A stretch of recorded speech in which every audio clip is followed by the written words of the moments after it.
योगी आदित्यनाथ की कुर्सी केशव प्रसाद मौर्य छीनना चाहते हैं? क्या योगी आदित्यनाथ के खिलाफ कोई साजिश रच रहे हैं केशव प्रसाद मौर्य? ऐसी तमाम खबरें इतने समय बड़ी चर्चा का विषय बनी हुई हैं। उसके पीछे का कारण भी है।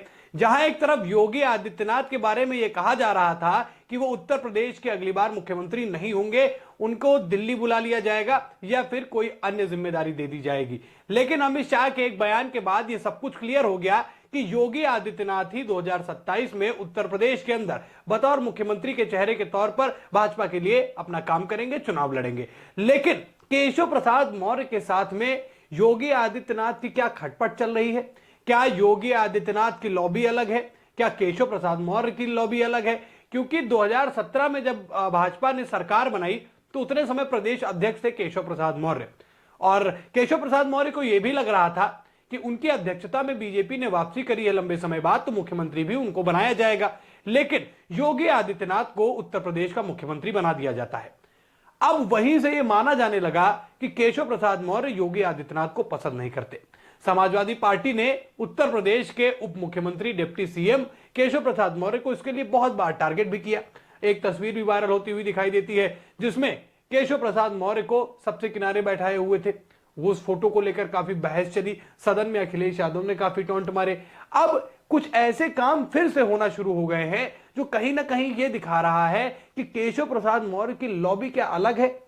क्या योगी आदित्यनाथ की विचारधारा योगी आदित्यनाथ के माइंडसेट के हिसाब से, या फिर उनसे बिना बातचीत या उनके साथ में अपना सब कुछ तालमेल ना बिठाते हुए केशव प्रसाद मौर्य अलग दिशा में चल रहे हैं? इसके पीछे के दोस्तों कारण हैं, वो दो कारण समझिए। सबसे पहला कि योगी का जो विरोध हो रहा है वो केशव के साथ मंच शेयर कर रहा है।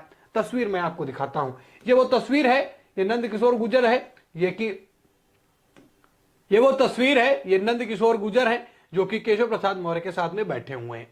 अब नंद किशोर गुर्जर हैं भले ही भाजपा के विधायक, लेकिन अब उनके बयानों पर भी नजर डाल लेते हैं कि नंद किशोर गुर्जर योगी आदित्यनाथ को लेकर कहते क्या है। क्यों यह बात छिड़ रही है कि जो योगी का विरोध कर रहा है उसके साथ में केशव प्रसाद मौर्य बैठ रहे हैं, यह बयान क्लियर करेगा। नंद किशोर गुर्जर कहते क्या है, जो कि केशव प्रसाद मौर्य के साथ तस्वीर में बैठे हुए हैं। योगी आदित्यनाथ के लिए उन्होंने कुछ दिन पहले कहा कि किसी ने योगी पर तंत्र मंत्र जादू टोना करा दिया है, अब योगी जी की बुद्धि बंद हो गई है। यह कहते हैं गाजियाबाद से भाजपा के विधायक। सोचिए, अब उत्तर प्रदेश में अब तक की सबसे भ्रष्ट सरकार है, यह भी बीजेपी विधायक कहता है। अधिकारी सीएम योगी को गुमराह कर रहे हैं और सरकारी खजाने को लूट रहे हैं, ये भी कहते हैं बीजेपी के विधायक। अब इनसे बड़ी नाराजगी जाहिर हो रही थी, माना जा रहा था कि ये एंटी योगी हैं। और उसी बीच दादरी में एक कार्यक्रम के दौरान केशव प्रसाद मौर्य और गुर्जर साहब एक साथ बैठ के एक मंच शेयर कर रहे थे, जिसके बाद ये सवाल उठने लगा कि क्या जो योगी आदित्यनाथ का विरोधी होता है तो वो क्या केशव प्रसाद मौर्य का साथी बन जाता है या उसका दोस्त बन जाता है। ये तस्वीरें उस बात का एक का इशारा करती हैं। अब ये तो पहला मामला था और ये बहुत चर्चित मामला भी हुआ, लेकिन केशव प्रसाद मौर्य की उपस्थिति में ही उनके समर्थकों, उनके नेताओं द्वारा यह बात बोल देना कि अब हम उत्तर प्रदेश में योगी आदित्यनाथ को नहीं बल्कि केशव प्रसाद मौर्य को देखना चाहते हैं, और यह मामला था हरदोई का। अब आप वीडियो देखिए और उसमें आपको सारी चीजें क्लियर होंगी। मैं तो चाहता हूं, और केशव जी केवल मौर्य समाज के ही नेता नहीं है, केशव जी पूरे प्रदेश और पूरे देश के लाखों लोगों के दिलों पर राज करने वाले नेता हैं। और हमारे तो मन में एक बात आती, कहो तो कह दें, हम तो चाहते हैं कि बाबा दिल्ली चले जाएं, केशव जी उत्तर प्रदेश संभाल लें। अनिश्चित मेरे मन में जो आता है वो पूरा भी होता है साथियों। ये दिन एक दिन जरूर आएगा, आप देख लीजिएगा, इतिहास गवाह बनेगा। वीडियो देखा आपने कि दिल्ली भेज दीजिए योगी को, उत्तर प्रदेश में अब हम केशव प्रसाद मौर्य को चाहते हैं। मामला था हरदोई का। केशव प्रसाद मौर्य वहां पर बैठे हुए हैं। केशव प्रसाद मौर्य उस बात का कोई भी विरोध नहीं करते हैं, मुस्कुराते हैं। हालांकि किसी को भी अपना प्रमोशन, कोई किसी को भी अपनी तारीफ काटती नहीं है, लेकिन ये बतौर पार्टी क्या केशव प्रसाद मौर्य के समर्थक या केशव प्रसाद मौर्य जिस तरीके से चीजें कर रहे हैं वो क्या पार्टी के लिए उचित होंगी?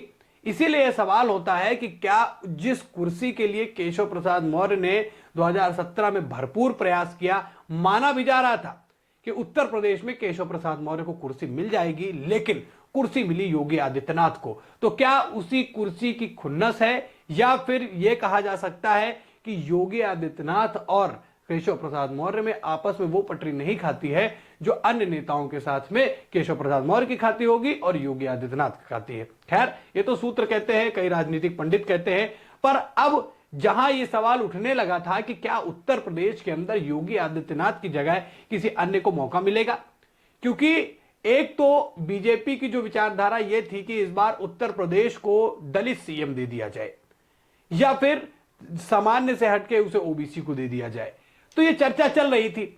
अगर ऐसा कुछ होता तो अगर हम ओबीसी में आते तो केशव प्रसाद मौर्य सबसे बड़ा नाम है बीजेपी के लिए, और दलित नेताओं की बात होती तो उसमें चयन होता। तो कहीं ना कहीं केशव प्रसाद मौर्य को ये लगने लगा था, वो अपनी एक लॉबी सेट करने लगे थे कि भाई अब अगर ये मामला ऐसी बातें उठ रही हैं तो जो हमारे समर्थकों का या जो हमारे विधायक हैं वो हमारे साथ खड़े हो जाए। तो यहां पर ये देखने को मिलने लगा। लेकिन योगी आदित्यनाथ को लेकर वक्फ बिल चर्चा के दौरान अखिलेश यादव के पूछे गए एक सवाल से न सिर्फ समाजवादी पार्टी के नैरेटिव सारे ध्वस्त हुए, बल्कि योगी आदित्यनाथ के वो विरोधी जो बीजेपी में शामिल हैं, योगी आदित्यनाथ के वो विरोधी जो उनके साथ रहते हैं पर उनका विरोध या फिर उनसे कहें कि योगी आदित्यनाथ तो उनकी विचारधारा का तालमेल बिल्कुल नहीं है, उनके मुंह पर भी ताला लग गया। अमित शाह ने कहा कि 2027 में होने वाले उत्तर प्रदेश चुनाव में योगी आदित्यनाथ रिपीट कर रहे हैं। वहीं से सारा मामला क्लियर हो गया, सारी चीजें एकदम खुली हो गई और सबको ये चीज पता चल गया कि केंद्र में योगी आदित्यनाथ को लेकर अभी क्या सोचा जा रहा है। वहीं अब तमाम लोग ये कह रहे हैं केशव प्रसाद मौर्य को कि केशव प्रसाद मौर्य के साथ में 2017 में जो है वो नाइंसाफी हुई, लेकिन अगर फैक्ट के तौर पर देखें और योगी आदित्यनाथ के बतौर मुख्यमंत्री बनते हुए प्रदेश में बीजेपी के लिए फायदा, उसके बाहर क्या फायदा हुआ वो देखें, तो कहीं ना कहीं बीजेपी के लिए यह फैसला सही रहा कि केशव प्रसाद मौर्य को डिप्टी सीएम बनाया गया और योगी आदित्यनाथ को मुख्यमंत्री बना दिया गया। अब जब इन दोनों के बीच में ऐसी तालमेल ना मिलने की खबरें सामने आ रही हैं तो लोग ये कह रहे हैं कि उत्तर प्रदेश में बीजेपी के लिए आपसी कलह कहीं बड़ी मुश्किल ना बन जाए, क्योंकि 2017 में जब विधानसभा चुनाव हुआ तो समाजवादी पार्टी के चुनाव हारने का कारण ही आपसी कलह थी। अखिलेश यादव के परिवार में टूट, पार्टियों में फूट, यही काम अगर 2027 में बीजेपी के लिए हुआ तो कहीं ना कहीं एक बड़ी मुसीबत बन सकती है। हालांकि योगी आदित्यनाथ इन सब बातों को बिल्कुल नहीं मानते। एक इंटरव्यू के दौरान योगी आदित्यनाथ ने कहा, उनसे पूछा गया कि क्या आपको लगता है कि केंद्र में आपके नेता विरोधी है या फिर यहां पर विरोधी है, तो उन्होंने बोला कि कौन क्या सोचता है ये तो मुझे नहीं पता, कौन क्या कहता है ये भी मैं डिसाइड नहीं कर सकता। हालांकि आप ये सोचिए कि अगर मेरी किसी से पटरी ना खा रही होती, केंद्र के नेताओं से पटरी ना खा रही होती, तो क्या मैं उत्तर प्रदेश का मुख्यमंत्री बना रहता। अब जब उन्होंने ये बात बोली तो ये स्पष्ट हो गया कि पार्टी स्तर पर किसी भी तरीके का कोई विरोध नहीं है। और योगी आदित्यनाथ ने इसी में एक लाइन जोड़ते हुए आगे ये भी कहा कि पहले ये खबरें आती थी कि दिल्ली और लखनऊ में पटरी नहीं खाती, लेकिन अब लखनऊ से लेकर दिल्ली तक बीजेपी एक साथ है, लोग एक साथ हैं, सारे मतभेद खत्म हो चुके हैं और भविष्य में भी ऐसे ही खत्म रहेंगे, कोई ऐसी बात निकलकर सामने नहीं आएगी। तो सवाल यह पैदा होता है कि क्या योगी आदित्यनाथ का विरोध उनके ही लॉबी के लोग कर रहे हैं और योगी आदित्यनाथ केवल मीडिया पर या अपने इंटरव्यूज में बतौर पार्टी को मजबूत दिखाने के लिए ऐसी बातें कर रहे हैं, या फिर वाकई कुछ ऐसा मामला है, क्योंकि ये तस्वीरें, ये वीडियो कहीं ना कहीं योगी आदित्यनाथ के खिलाफ होती साजिश की कई जो है इशारे देती है। आपको क्या लगता है, क्या केशव प्रसाद मौर्य और योगी आदित्यनाथ में वाकई पटरी नहीं खाती या फिर कुछ और मामला है? कमेंट करके जरूर बताइएगा। खबर में इतना ही। वीडियो को लाइक और शेयर करें, चैनल पर नए हैं तो चैनल को जरूर सब्सक्राइब करें। फिर मिलते हैं एक नई खबर में, तब तक के लिए धन्यवाद।